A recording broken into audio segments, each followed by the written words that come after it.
जय हिंद, नमस्कार साथियों। कैसे हैं आप सभी? आशा करते हैं आप सभी बहुत ही अच्छे होंगे। तो आइए, आप सभी जिस वीडियो का बेसब्री से इंतजार कर रहे थे, उस वीडियो को हम लेकर आ चुके हैं। साथियों, साइंस का है, क्लास 10 का। यहाँ पे लिखा हुआ है, प्यारे बच्चों जल्दी से रट लीजिए, क्योंकि जितना भी प्रश्न आपको हम बताने वाले हैं साइंस में, सारे प्रश्न एग्जाम 2025 के लिए बिल्कुल घातक साबित होगा। यदि यकीन ना हो तो आप देख लीजिएगा, ठीक है ना। एकदम प्यारे बच्चों, यह मेरा जो है ना, यह 9 साल का एक्सपीरियंस मैं आपको बता रहा हूँ कि मेरा विद्यार्थी जो है ना, लगभग हर बार जो है ना हाई स्कूल टॉप भी करता है ऑफलाइन में, ठीक है ना। पिछले साल भी क्या था, और वही सारे अनुभव जो है ना मैं आप सभी के साथ शेयर करने वाला हूँ। कौन कौन क्वेश्चन आपका VVI है, कितना VVI है ना, इन सभी के बारे में हम लोग बात करेंगे। कहने का मतलब हुआ 100 बात का एक बात घुमा फिरा कुछ नहीं, कि आपको हम जितना पढ़ाने जा रहे हैं, ये हमारा देखिए डे 1 है। जितना भी आपको साइंस में, चाहे आपका बायोलॉजी हो, फिजिक्स हो, केमिस्ट्री हो, जितना भी पढ़ाएंगे, सब प्रश्न आपका जो है ना एग्जाम 2025 में आने वाला होगा। बिल्कुल संभावित प्रश्न है। इतना विश्वास रखिए कि 90% चांस रहेगा कि मेरे द्वारा जो प्रश्न बताया जाएगा ना, बिल्कुल आपका जो है ना एग्जाम में आएगा, 90% प्लस में रहेगा। तो एक क्लास को शुरू करते हैं प्यारे बच्चों। तो वीडियो यदि आप सभी को अच्छा लगा तो लाइक, शेयर और चैनल को सब्सक्राइब जरूर कर लीजिएगा, ठीक है। और सभी लोग नोट्स बना लीजिएगा, और नीचे आपका लिंक दिया गया है व्हाट्सएप ग्रुप का, वहां ज्वाइन हो जाइएगा। आपको बना बनाए PDF भी आपको फ्री में मिल जाएगा, ठीक है। चलिए एक क्लास को शुरू करते हैं प्यारे बच्चों। देखिए आपका, देखिए पहला प्रश्न क्या है, आप प्रश्न को देखिए। प्रश्न है कि प्रकाश के परावर्तन के नियम को लिखें और इसे किरण आरेख से दर्शाइए, ठीक है। आप देख सकते हैं यह प्रश्न आपका 2022 में 18 में पूछा गया है। अथवा आपका प्रश्न ऐसे भी आ सकता है कि प्रकाश का परावर्तन किसे कहते हैं, इसके नियम को लिखें। देखिए यह 16 और 11 में पूछा गया है, यानी कोई प्रश्न जो है प्यारे बच्चों काफी घातक है, काफी VVI प्रश्न है। तो सवाल है कि प्रकाश का परावर्तन क्या होता है, इसके नियम को लिखना है, वो भी किरण आरेख के द्वारा दर्शाना है, ठीक है। चलिए इसका देखिए आंसर आपके सामने है कि प्रकाश किरणों का किसी वस्तु से टकराकर लौटना प्रकाश का परावर्तन कहलाता है। आप सभी जानते भी हैं कि जब प्रकाश किरणें किसी वस्तु पर पड़ती है, पड़ने के बाद वो टकरा के वापस लौट जाती है, तो इस घटना को प्रकाश का क्या कहते हैं, परावर्तन कहते हैं, ठीक है। तो प्रकाश के परावर्तन के दो नियम होते हैं। कितने नियम होते हैं भाई? दो नियम होते। कौन कौन? पहला नियम है प्यारे बच्चों, आपतित किरण, परावर्तित किरण एवं आपतन बिंदु पर डाला गया अभिलंब तीनों एक ही समतल में होते हैं, ठीक है। दूसरा नियम क्या है? देखिए दूसरा नियम है कि आपतन कोण का जो मान होता है वह परावर्तन कोण के बराबर होता है, ठीक है। आइए इसको क्या करते हैं, एक किरण आरेख के द्वारा समझते हैं, क्योंकि सवाल में बोला गया था ना कि किरण आरेख से इसको समझाइए। चलिए ये देखिए, यह जो है ना अपन का एक समतल दर्पण है। यह कलाई करते मतलब पेंट कर देते हैं ताकि वह आर पर प्रकाश न गुजरे। यह जो किरण है इसका नाम है आपतित किरण। ये किरणें जो टकरा के लौटेगी इसका नाम है परावर्तित किरण, ठीक है। देखिए और बीच में आपका अभिलंब होता है। अभिलंब का मतलब होता है वह इस मतलब समतल दर्पण पर लंबवत पड़ेगा और लंबवत भी वह लौट जाता है, ठीक है। ये वाला जो कोण है इसका नाम है आपतन कोण, इसका नाम है परावर्तन कोण। इसको हम लोग क्या कहते हैं, आपतन बिंदु O कहते हैं, ठीक है। इस किरण का नाम है आपतित किरण, आपतित किरण। इसका नाम है परावर्तित किरण।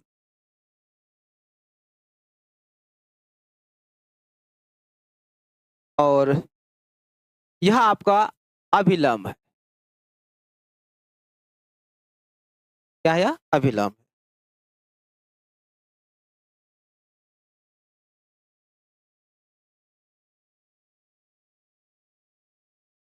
यह आपका आपतन बिंदु है।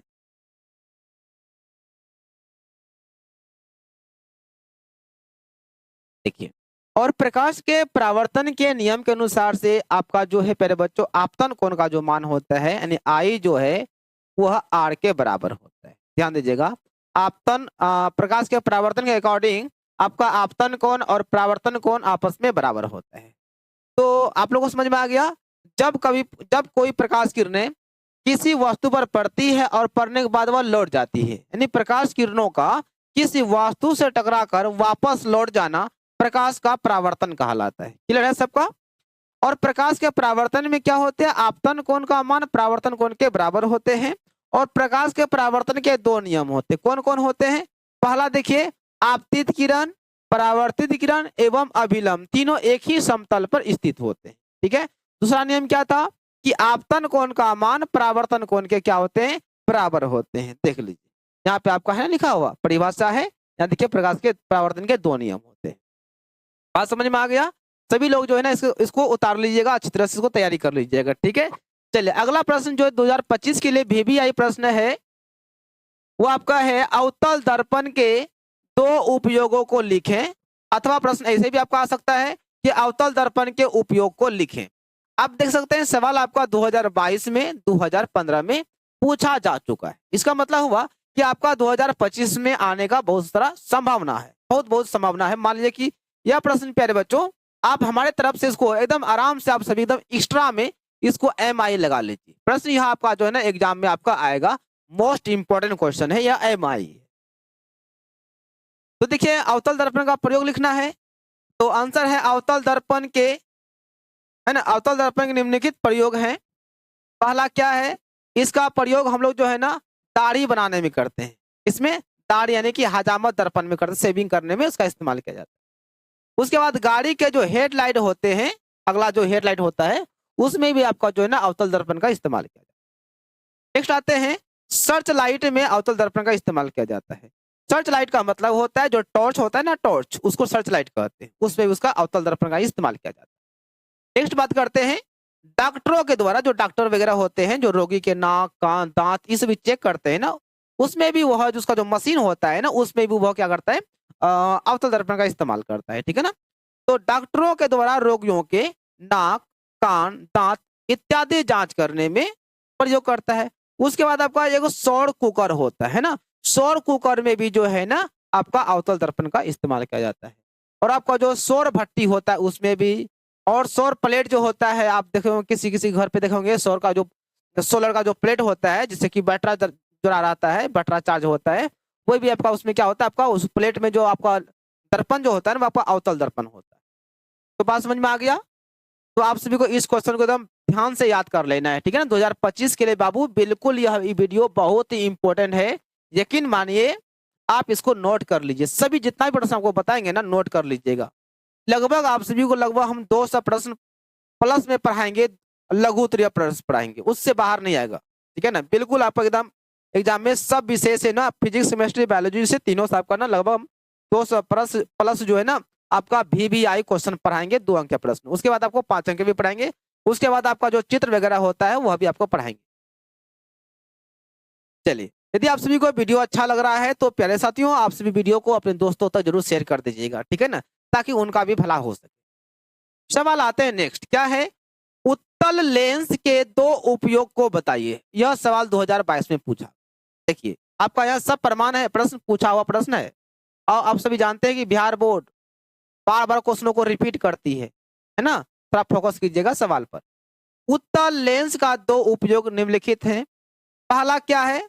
उत्तल लेंस का प्रयोग जो है दूरदृष्टि जो दोष होता है व्यक्ति को उसको दूर करने में चश्मा में, है ना, उत्तल लेंस का प्रयोग किया जाता है।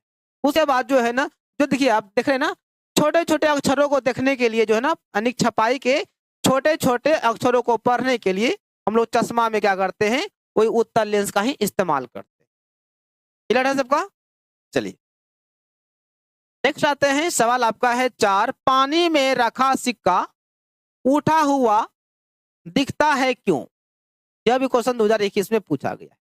पानी में रखा हुआ सिक्का जो है हल्का सा ऊपर उठा हुआ प्रतीत होता है, ऐसा क्यों? एक्चुअली वो ऊपर उठा हुआ नहीं रहता है, वह तो पेंदी में ही सटा हुआ रहता है, लेकिन वह प्रकाश का जो अपवर्तन होता है उसके वजह से रहता है कहीं और, दिखता है कहीं और। ठीक है ना। यानी कि यूं कहिए कि थोड़ा वह ऊपर हल्का लगता है, क्या ऊपर उठा हुआ है। आप लोग बाल्टी में सिक्का धर के देखिएगा ना, आपको ऐसा महसूस होगा कि आप देखेंगे बाल्टी का जो पेंती होता है वो लगता है क्या हल्का ऊपर उठा हुआ है। इसका वजह होता है प्रकाश का अपवर्तन होता है। ठीक है, ठीक है। तो आंसर है कि पानी में रखा सिक्का प्रकाश के अपवर्तन के कारण उठा हुआ प्रतीत होता है। पानी में रखा हुआ सिक्का जो है प्रकाश के अपवर्तन के कारण से ही अपने स्थान से कुछ हल्का ऊपर उठा हुआ मालूम पड़ता है। किसके कारण से? तो प्रकाश के अपवर्तन के कारण से सिक्का जो है ना हल्का ऊपर उठा हुआ प्रतीत होता है। ऐसा क्यों होता है? देखिए, जब प्रकाश की किरण सघन माध्यम से विरल माध्यम में प्रवेश करती है, आपका देखिए पानी एक सघन माध्यम हो गया और आपका हवा जो है एक विरल माध्यम है। जैसे वह सघन से विरल में जाता है प्यारे बच्चों, वो अभिलंब से दूर हट जाता है। आपको बताए थे जब प्रकाश किरणें सघन माध्यम से विरल माध्यम में जाता है तो वह अभिलंब से दूर हट जाता है, और जब प्रकाश किरणें विरल माध्यम से सघन में प्रवेश करता है तो अभिलंब की ओर झुक जाता है। लेकिन जब वह प्यारे बच्चों जब वह सघन माध्यम से विरल में जाएगा तो वह अभिलंब से दूर हटेगा। अब ये सिक्का तो आपका यहाँ पर है, अब इसको जाना चाहिए कहाँ? देखिए, इसको जाना चाहिए प्यारे बच्चों, इसका जो किरण है उसको सीधा यहाँ जाना चाहिए, लेकिन ऐसा तो नहीं हुआ। जैसे यहाँ पानी से वह आपका विरल माध्यम में आया, हवा में आया, तो यह अभिलंब से क्या हो गया, फट से वह दूर हट गया। दूर हटा तो आंख यहाँ पे है, तो सिक्का कहाँ पे दिखाई पड़ेगा? यहाँ पे दिखाई पड़ेगा ना, यहाँ दिखाई पड़ेगा। लेकिन सिक्का एक्चुअली में कहाँ पे है? यहाँ पे है। तो वही है, प्रकाश के अपवर्तन के कारण सिक्का जो है ना अपने वास्तविक स्थान से कुछ ऊपर आभासी रूप में दिखाई पड़ता है। ठीक है ना? तो जैसे कि विरल माध्यम में प्रवेश करती है तो वह अभिलंब से दूर हट जाती है, जिसके कारण बाहर से देखने पर, जब हम बाहर से देखते हैं, देखने पर हमें सिक्का उठा हुआ दिखाई पड़ता है या दिखाई मालूम पड़ता है। आगे बात समझ में? कहने का मतलब हुआ सिक्का जो है अपने वास्तविक स्थान से ऊपर उठा हुआ जो दिखाई पड़ता है उसका वजह है प्रकाश का अपवर्तन। ऐसा क्यों होता है? क्योंकि जब सिक्का से आने वाली प्रकाश किरणें जब सघन से विरल में जाता है तो वह क्या होता है, विलंब से दूर हट जाता है। और वह तिरछा हटेगा तो उसको तिरछा ही तो दिखाई पड़ेगा। यानी कि सिक्का तो यहाँ है लेकिन उसको कहाँ दिखाई पड़ेगा? इसके सामने यहाँ दिखाई पड़ेगा, यानी वो आभासी प्रतीत होता है। क्लियर है सबका?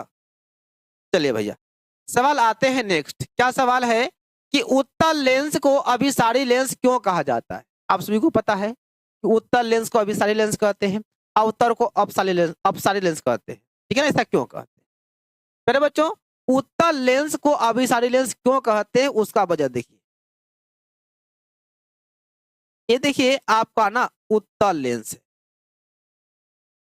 ठीक है? अभिसारी का मतलब होता है एक जगह आके मिलना।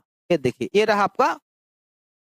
अब देखिए प्रकाश किरणें प्यारे बच्चों, जब प्रकाश किरणें लेंस पर पड़ेगी तो वो अपवर्तन के बाद वो फोकस पे आके मिलती है। आप लोग को पता ही है, मुख्य अक्ष के समांतर आती है प्रकाश किरणें, तो अपवर्तन के बाद वह कहाँ पे मिलती है? मुख्य फोकस पर मिलती है। चलिए, इसका मुख्य यहाँ आके मिलेगा। यहाँ देखिए, क्या मान लीजिए फोकस है,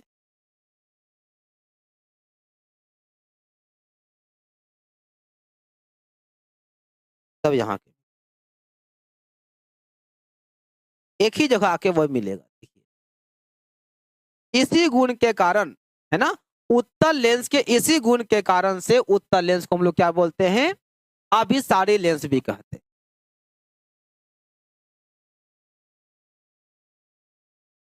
ये वाला नहीं तो आपका जो है ना मुख्य अक्ष है, या आपका F1 है, या आपका क्या है F2 है। ये फोकस 1 फोकस 2 लेंस में प्यारे बच्चों आपका 2 फोकस होता है। ठीक है? तो देखिए परिभाषा है कि उत्तल लेंस में मुख्य अक्ष के समांतर, यह आपका जो रेखा है देख रहे हैं, इसका नाम है मुख्य अक्ष। क्या नाम है इसका? मुख्य अक्ष इसका नाम है। क्लियर है? तो बच्चों कीड़ा सब ना बड़ा परेशान करते हैं, ढंग से लिखने में बनता नहीं। चलिए देखिए, तो मुख्य अक्ष के समांतर आने वाली किरणें अपवर्तन के पश्चात, यानी अपवर्तन के बाद, जब यहाँ से अपवर्तित होती है, झुकती है, झुकने के बाद यानी कि लेंस से अपवर्तित मतलब गुजरने के बाद एक बिंदु पर मिलती है। देखिए एक बिंदु कहाँ? फोकस पे आके मिल रही है। जब एक जगह जो मिलता है ना, एक जगह के मिलने को ही हम लोग क्या बोलते हैं?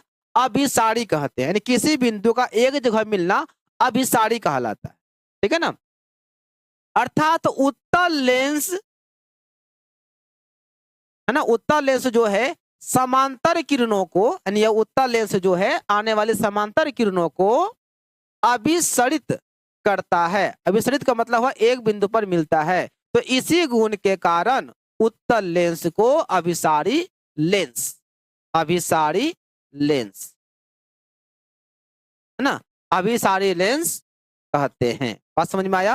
यानी कि उत्तल लेंस में क्या होता है कि मुख्य अक्ष के समांतर जब किरणें आती है तो अपवर्तन के बाद किसी एक जगह जाके एक बिंदु पे वो क्या होती है, मिलती है सभी किरणें। तो इसी गुण के कारण से ही हम लोग उत्तल लेंस को क्या कहते हैं, अभिसारी लेंस कहते हैं। आपका ये भी प्रश्न आ सकता है कि अवतल लेंस को अभिसारी लेंस क्यों कहते हैं, आप लोग इसको भी नोट कर लीजिएगा, ध्यान में रखिएगा, ठीक है ना। आप देख लीजिए, यह भी क्वेश्चन आपका 2020 में 2016 में पूछा गया है। सवाल आ जाइए, देखिए आप सभी जानते ही हैं कि यह क्वेश्चन कितना इंपॉर्टेंट है, कितना वीवीआई प्रश्न है, जितना बोलेंगे उतना ही कम है प्यारे बच्चों। सवाल क्या है मेरे बाबू? सवाल है कि हम वाहनों में उत्तल दर्पण को पश्च दर्पण के रूप में वरीयता क्यों देते हैं, बताइए। यानी उत्तल कहने का मतलब हुआ, आप देख सकते हैं यह वाहन है, वाहन का ये आईना है ना। तो आखिर हम लोग जो गाड़ी वगैरह चलाते, चाहे मोटरसाइकिल हो या आपका ट्रक हो या ऑटो हो, कोई भी गाड़ी हो, तो ड्राइवर के बगल में जो दर्पण होता है वो दर्पण क्यों दिया जाता है? ताकि वह पीछे के चीजों को देखे। अब बार बार ऐसे घूम के देखेगा तो पता चलेगा कि आगे किसी को ठोक दिया, है ना। तो ड्राइवर को दिक्कत ना हो, आराम से तो वो आईना में देख लेगा, नहीं पीछे से कौन को टेकअप कर रहा है, या पीछे से क्या खतरा होने वाला क्या है नहीं है, या गाड़ी को बेवकूफ करने में वो चश्मा चश्मा बोलते हैं, वो आईना में ही देख के गाड़ी को बेक कर लेता है। तो आखिर हम लोग आप तो आपको समझ में आ गया आखिर इसका यहाँ पे आपका दर्पण क्यों होता है, पीछे की वस्तु को देखने के लिए। आखिर कहने का मतलब हुआ इसमें उत्तल दर्पण का ही प्रयोग क्यों किया जाता है? इसलिए किया जाता है प्रयोग क्योंकि उत्तल दर्पण में जो है, इसका उत्तल दर्पण का जो दृश्य विस्तार है, देखने का जो क्षमता है वो अन्य दर्पणों से बड़ा होता है। और दूसरी बात क्या, इसमें आपका जो है ना किसी वस्तु का सीधा प्रतिबिंब बनता है। तो सीधा बनता है, अगर हम आईना में दर्पण में अगर देखेंगे वस्तु को तो वह क्या सीधा ही दिखाई पड़ेगा ना। तो आसानी से हम क्या करते हैं, अपने को कंट्रोल कर लेंगे, है ना। चलिए, तो बात समझ में आ गया। तो आखिर हम लोग जो है ना गाड़ी के वाहनों में जो है ना, वाहनों के साइड मिरर में, मतलब साइड में है, साइड मिरर में जो है ना, आखिर हम लोग उत्तल दर्पण का वरीयता करते हैं, मतलब उत्तल दर्पण का क्यों प्रयोग करते हैं, ये बताना है।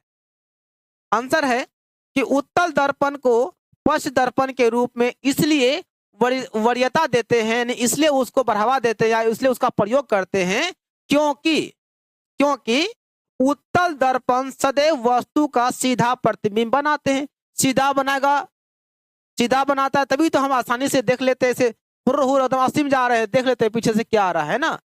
पीछे घूम के नहीं देखते हैं, क्या करते हैं, हम आईना में ही देख लेते हैं। अगर पीछे घूम के ऐसे देखेंगे ना, पता चलेगा क्या हम किसी को ठोक दिए, असीम जा रहे तो ठोक दिए। तो इसलिए ड्राइवर की सेफ्टी के लिए वह जो ना यहाँ पे दर्पण दिया जाता है, वो उत्तल दर्पण है ना। तो सदैव वस्तु क्या करता है, वो सीधा प्रतिबिंब बनाता है। और इनका जो दृश्य दृश्य क्षेत्र है, मतलब दृश्य जो क्षेत्र बनाता है वह अन्य दर्पणों से क्या होता है, बहुत अधिक होता है, मतलब बड़ा होता है, क्योंकि ये बाहर से क्या होते हैं, वक्रित होते हैं। इसलिए इसका प्रयोग जो है ना, इसलिए इसका प्रयोग हम लोग किस में करते हैं, वाहनों के साइड मिरर के रूप में करते हैं। पर समझ में आया? चलिए एक बार आपको हम डायग्राम से समझा दें प्यारे बच्चों। ये आपका उत्तल दर्पण है, एम उत्तल दर्पण है, देखिए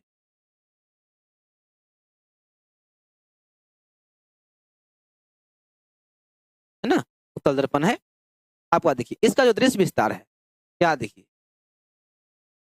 है ना, कितना है इसका जो दृश्य विस्तार है, यहाँ देखिए कितना बड़ा है। अन्य दर्पणों से क्या होता है, बहुत बड़ा होता है इसका दृश्य विस्तार। इसी वजह से जो है ना उत्तल दर्पण का प्रयोग जो है ना गाड़ी के वाहन के साइड मिरर के रूप में किया जाता है। बात समझ में आ रहा है ना। चलिए अगला प्रश्न में चलते हैं। सवाल क्या है प्यारे बच्चों, प्रकाश का अपवर्तन क्या है, बताना है। हम लोग परावर्तन पढ़ चुके हैं, अब आ गया है प्रकाश का अपवर्तन क्या होता है, ठीक है ना। इसके नियम को लिखें। यानी कि पहले बताना है कि प्रकाश के अपवर्तन किसे कहते हैं, फिर बताना है कि इसका नियम कितने होते हैं और कौन कौन, उसका नाम भी बताना है। ठीक है, आप देख सकते हैं यह सवाल कितना बार पूछा जा चुका है भगवान। 19 में पूछा है, फिर 19 का ए में, 16 में, 15 में। मेरे बच्चों सवाल बड़ा ही घातक है, बड़ा ही वीवीआई प्रश्न है। अथवा आपका प्रश्न ऐसे भी आ सकता है कि प्रकाश के अपवर्तन के नियम को लिखिए। ठीक है ना।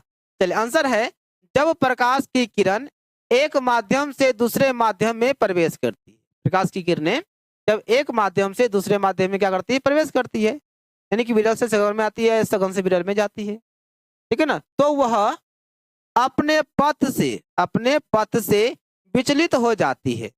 विचलन की इसी घटना को प्रकाश का अपवर्तन कहते हैं। देखिए कैसे विचलित हो जाता है, थोड़ा देख लीजिए।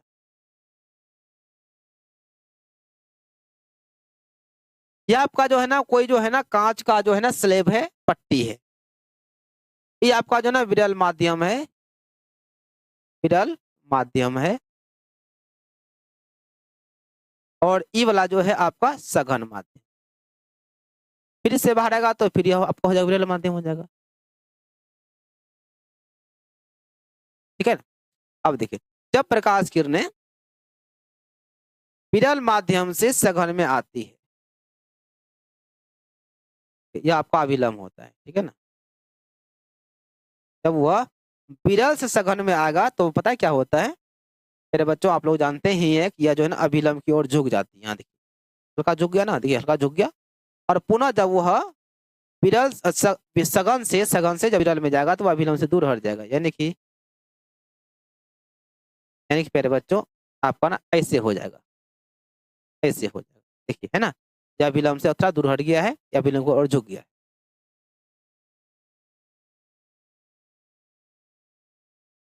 तो वही बात है कि प्रकाश का अपवर्तन क्या है प्यारे बच्चों, जब प्रकाश की किरणें एक माध्यम से दूसरे माध्यम में जाती है तो अपने पूर्व पथ से वो विचलित हो जाती है। यानी कि प्रकाश किरणों का जाने का डायरेक्शन आपका ई वाला था, इधर जाता। लेकिन जैसे ही वह इसका माध्यम चेंज हुआ, विरल से सघन में आया तो वह हल्का सा टर्न ले लिया, टर्न ओवर कर लिया, मतलब इधर झुक गया। फिर जैसे वह सघन से फिर वह विरल में जाएगा तो वह क्या होगा, इधर दूर भाग जाएगा, अभिलंब से दूर भाग जाएगा। तो कहने का मतलब हुआ, जब प्रकाश किरणें आपका विरल माध्यम से सघन में आएगा तो वह जो है ना उसका पथ चेंज हो जाता है। फिर यदि वह सघन से विरल में जाता है तो फिर उसका पथ चेंज हो जाता है। तो इसी घटना को हम लोग कहते हैं प्रकाश का अपवर्तन। ठीक है ना। चलिए अब आते हैं प्रकाश के अपवर्तन के नियम। तो प्रकाश के अपवर्तन के पहले बच्चों दो नियम, कितने होते हैं, दो नियम। कौन कौन होते हैं, पहला होता है आपतित किरण, अपवर्तित किरण तथा आपतन बिंदु पर डाला गया अभिलंब, तीनों एक ही तल में होते। देखिए यहाँ देखिए, यह आपतित किरण है ना, यह आपका निर्गत किरण है, यह अभिलंब है, इसको आप अपवर्तित भी बोल सकते हैं। इसका नाम चलिए, सॉरी, ये आपतित किरण हो गया, इसका नाम है आपतित किरण। देखिए आपतित किरण, यह आपका है अपवर्तित, यह अपवर्तित हो गया ना, मतलब तिरछा हो गया, इसका नाम है अपवर्तित, अपवर्तित किरण है ना। ये जो निकलता है इसका नाम निर्गत किरण, इसको छोड़िए, अपवर्तित किरण। और यह आपका क्या है, अभिलंब, अभिलंब। मेरे बच्चों देखिए, आपतित किरण और अपवर्तित किरण और अभिलंब तीनों एक ही समतल में एक ही बिंदु पर क्या होते हैं, मिलते हैं। यह पहला नियम हो। उसके बाद दूसरा क्या है, दूसरा क्या है कि किन्हीं दो माध्यमों तथा एक ही रंग के लिए, एक ही वर्ण के लिए प्रकाश के लिए आपतन कोण की जिया, यानी कि साइन आई, जिया को बोलते हैं साइन कहते हैं, SINE, ठीक है ना, साइन, और अपवर्तन कोण की जिया मतलब साइन का मान स्थिरांक होता है। कहने का मतलब हुआ आपका साइन आई बटे साइन आर जो होगा वह होगा आपका एक स्थिरांक होगा, स्थिरांक। स्थिरांक को हम लोग पढ़ाए जो है ना म्यू से या फिर एन से डिनोट करते हैं। ठीक है, कहने का मतलब हुआ कि आपका जो है साइन आई बटे साइन आर, अर्थात इसका जो मान होगा हमेशा क्या होगा, स्थिर होगा, वह चेंज नहीं होगा। कहने का मतलब हुआ जैसे जैसे आपका ई वाला कोण चेंज होगा वैसे वैसे आपका ना ई वाला भी कोण चेंज होगा। यदि ई कोण थोड़ा इधर आएगा तो ई कोण थोड़ा इधर घुसेगा, ठीक है ना। कहने का मतलब हुआ इसका मान जो होता है प्यारे बच्चों वो हमेशा क्या होता है, स्थिर रहता है, वह चेंज नहीं होता है, यानी वो अचर पद रहता है, उसमें नो चेंजिंग होता है। चलिए हो गया। आते हैं प्रश्न संख्या आपका जो है ना 8, बड़ा ही सुंदर सवाल है। क्या है कि अपवर्तनांक को परिभाषित करें, यानी अपवर्तनांक किसे कहते हैं, ठीक है। फिर अगला है कि हीरे का अपवर्तनांक 2.42 है, इस कथन का क्या अभिप्राय है, कथन का क्या अभिप्राय है, मतलब इसका मतलब क्या हुआ। यह सवाल देखिए आपका 2019 में पूछा गया है। एक सवाल है प्यारे बच्चों लिख लीजिएगा, एक प्रश्न आपका है कि पानी का अपवर्तनांक 1.33 होता है, इस कथन का क्या तात्पर्य है। यह प्रश्न भी आपका एग्जाम में आने का चांस है, इसमें हम ऐड नहीं किए, अगला वीडियो में उसको हम लेकर आएंगे, ठीक है ना। लिख लीजिएगा इस क्वेश्चन को। यहाँ पे है कि अपवर्तनांक किसे कहते हैं, आप सभी जानते हैं कि निर्वात में प्रकाश की चाल तथा उस माध्यम में प्रकाश की चाल, जिस माध्यम की बात करेंगे उस माध्यम में, जैसे पानी हो जाएगा, आपका कांच हो जाएगा, कोई भी माध्यम हो सकता है, तो इसलिए यहाँ पे क्या लिख दिया, उस माध्यम में, है ना। तो निर्वात में प्रकाश की चाल तथा उस माध्यम में प्रकाश की चाल का अनुपात, है ना, का अनुपात जो है ना अपवर्तनांक कहलाता है। हीरे में प्रकाश की चाल 2.4, यह अपवर्तनांक का परिभाषा हो गया आपका, ठीक है ना। अब देखिए हीरे में प्रकाश की चाल 2.42 है, इस कथन का तात्पर्य यह है कि निर्वात में प्रकाश की चाल एवं हीरे में प्रकाश की चाल का अनुपात जो है 2.42 है। सिंपल सी बात है, कहने का मतलब हुआ कि हीरा का अपवर्तनांक 2.42 है, इसका मतलब हुआ कि निर्वात में प्रकाश की चाल और हीरा में चाल का अनुपात कितना होगा, 2.42 हो गया, बस हो गया, ठीक है। तो चलिए अपवर्तनांक का पहले सूत्र आप लिख लीजिए, अपवर्तनांक अपवर्तनांक बराबर क्या होता है आपका, हो जाएगा निर्वात में प्रकाश की चाल, निर्वात में प्रकाश की चाल बट्टे चलिए उस माध्यम में, जो भी माध्यम होगा उस माध्यम में प्रकाश की चाल। चलिए ये आपका अपवर्तनांक हो गया। चलिए प्यारे बच्चों हो गया, ये सभी आप सभी नोट कर लीजिएगा प्यारे बच्चों, मेरे ऊपर आप लोग ट्रस्ट कीजिए, विश्वास कीजिए और क्वेश्चन को याद कर लीजिए, देख लीजिएगा, है ना।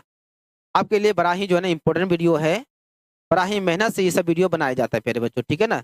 जल्दी कोई सब्जेक्टिव में दिमाग लगाता नहीं, क्योंकि प्यारे बच्चों आप सभी जानते हैं कि सब्जेक्टिव सिलेक्ट करना कितना कठिन होता है। ऑब्जेक्टिव तो आपका जो है ना 80 को पूछेगा, 40 को मार दीजिएगा, आपको उसमें मिल जाएगा, ठीक है ना। लेकिन सब्जेक्टिव को सिलेक्ट करना बड़ा ही मुश्किल होता है, एक टीचर के लिए बड़ा एक क्या होता है, चुनौती होता है, इतना ध्यान दीजिएगा। चलिए अगला प्रश्न आते हैं बाबू, सवाल आपका 9 है कि वास्तविक तथा आभासी प्रतिबिंब में अंतर बताइए, यानी कि वास्तविक और काल्पनिक में क्या करना है, अंतर बताएं। इसका आंसर बड़ा ही सिंपल है, बड़ा ही अच्छा है। पहले देखिए यहाँ पे अंतर जो हम लिखे हैं, तो वास्तविक तथा आभासी प्रतिबिंब में निम्नलिखित अंतर हैं। पहला आपका अंतर क्या है, देखिए यह वास्तविक किरणों के कटने से बनता है, यानी वास्तविक प्रतिबिंब जो है वास्तविक किरणों के वास्तविक रूप से कटने से बनता है। उसके बाद है काल्पनिक में क्या है, यह काल्पनिक किरणों के कटने से बनता है, मतलब काल्पनिक किरणों के आभासी रूप से प्रतिच्छेद करने से बनता है। अगला है इसे पर्दे पर उतारा जा सकता है, यानी कि वास्तविक प्रतिबिंब को हम पर्दे पर प्राप्त कर सकते हैं, इसे पर्दे पर नहीं उतारा जा सकता है, अर्थात काल्पनिक प्रतिबिंब को पर्दे पर नहीं उतार सकते, ठीक है। यह सदैव उल्टा एवं दर्पण के सम्मुख बनता है, यानी वास्तविक प्रतिबिंब जो है हमेशा उल्टा बनता है और दर्पण के सामने बनता है। यह सदैव सीधा एवं दर्पण के पीछे बनता है।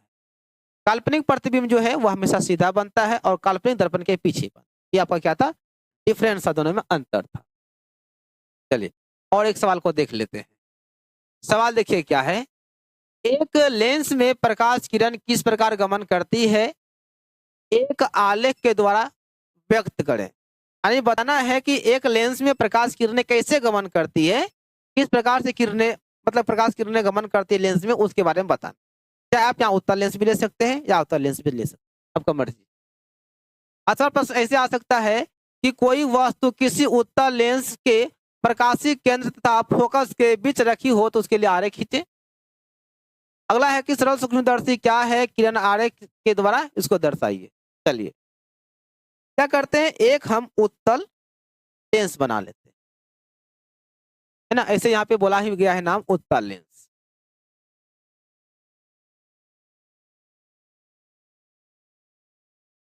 चलिए देखिए,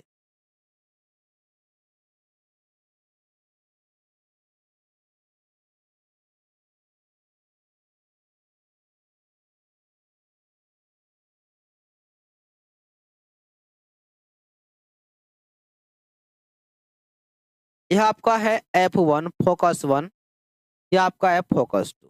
ध्यान दीजिएगा, बोला है वस्तु का रखने के लिए आपका ई जो है P, ये आपका प्रकाशीय केंद्र है, ये आपका फोकस है। क्या बोला है, उत्तल लेंस में प्रकाशीय केंद्र तथा फोकस के बीच, यानी कि इन दोनों के बीच में वस्तु यहाँ रखना है। चलिए वस्तु को हम यहाँ रखते हैं,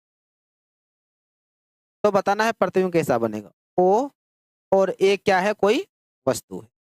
यहाँ से प्रकाश किरणें आती है, अपवर्तन के बाद आप सभी को पता है कि वह जो है ना फोकस से गुजरता है, राइट। चलिए दूसरा क्या होता है, यदि वह मेरे बच्चों प्रकाशीय केंद्र से जाता है, P से जाता है, तो वह P से ही गुजर जाता है, मतलब सीधे निकल जाता है, बिना अपवर्तित किए वो सीधे निकल जाता है।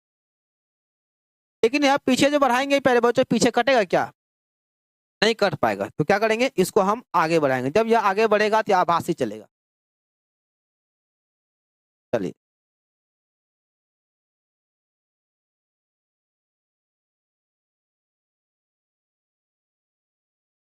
कहाँ में कटा है, यहाँ पे कट गया। ओह,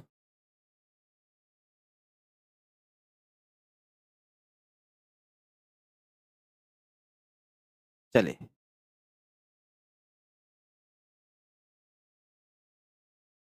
यहाँ पे कटा ना, ये देखिए आपका हो जाएगा P और I, ये क्या हो गया आपका प्रतिबिंब। आप देख रहे हैं, जब वस्तु को उत्तल दर्पण में प्रकाशीय केंद्र और फोकस के बीच रखा जाता है तो प्रतिबिंब क्या बनता है, आभासी बनता है और वस्तु से बड़ा बनता है। बस आपको इसे दर्शाना था। नीचे में एक लाइन लिख दीजिएगा, जो कि उत्तल लेंस में जब वस्तु को फोकस एवं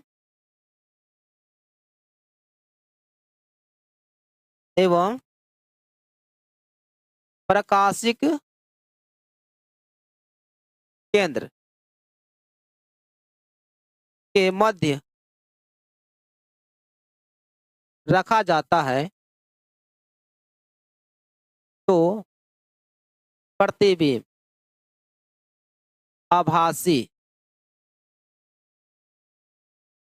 आभासी आवर्धित एवं सीधा बनता है। बस आपका यही क्या हो गया, डेफिनेशन हो गया, ये पर आंसर हो गया। बात समझ में आया। तो प्यारे बच्चों आज का क्लास ना यहीं तक रखते हैं।